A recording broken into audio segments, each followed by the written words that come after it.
এই মুহূর্তে আপনাদের সামনে বক্তব্য এবং কিছু নীতিগত সিদ্ধান্ত জানাবেন, পেশ করবেন আমাদের আন্দোলনের অন্যতম প্রধান সমন্বয়ক মোহাম্মদ নাহিদ ইসলাম।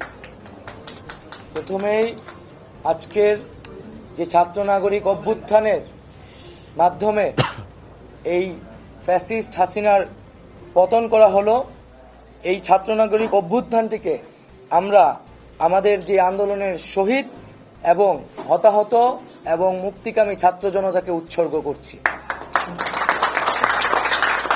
আমাদের এক দফা এবং কমিটমেন্টটি আমরা এই মুহূর্তে স্মরণ করিয়ে দিচ্ছি। আমাদের এক দফা দাবিটি ছিল স্বৈরাচারী শেখ হাসিনা সরকারের পতন এবং ফ্যাসিবাদী ব্যবস্থার বিলোপ।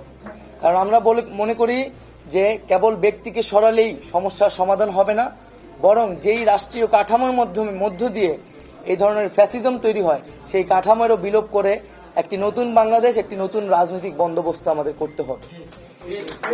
সেই জায়গা থেকে শেখ হাসিনার পতন আমাদের প্রথম ধাপ আন্দোলনের, যেটা আমরা অর্জন করেছি। এখন আমরা দ্বিতীয় ধাপের দিকে আমাদেরকে যেতে হবে। সেজন্য আমরা মনে করি এই যে অভ্যুত্থানকারী ছাত্র নাগরিক তাদের প্রস্তাবিত আমরা একটি প্রস্তাব করব আগামী 24 ঘন্টার মধ্যে আমরা একটি অন্তর্বর্তীকালীন জাতীয় সরকারের প্রস্তাব করব। সেই জাতীয় সরকারে অভ্যুত্থানকারী ছাত্র নাগরিকদের অংশ থাকবে এবং সমাজের যে নাগরিক সমাজ সহ যে নানান পেশাজীবী এবং নানান ধরনের পক্ষ রয়েছে সকলের প্রতিনিধিত্ব নিশ্চিত করে তাদের সাথে আলোচনার মাধ্যমে আমরা একটা অন্তর্বর্তীকালীন জাতীয় সরকারের রূপরেখা এবং নাম, সেই সরকারে কারা কারা থাকবে সেই নামগুলো ঘোষণা করব। কারণ আপনারা সকলেই জানেন যে আমরা আসলে গত কয়েকদিন ধরে খুবই ব্যাপক নিরাপত্তাহীনতার ভিতরে ছিলাম, যোগাযোগ থেকে বিচ্ছিন্ন ছিলাম।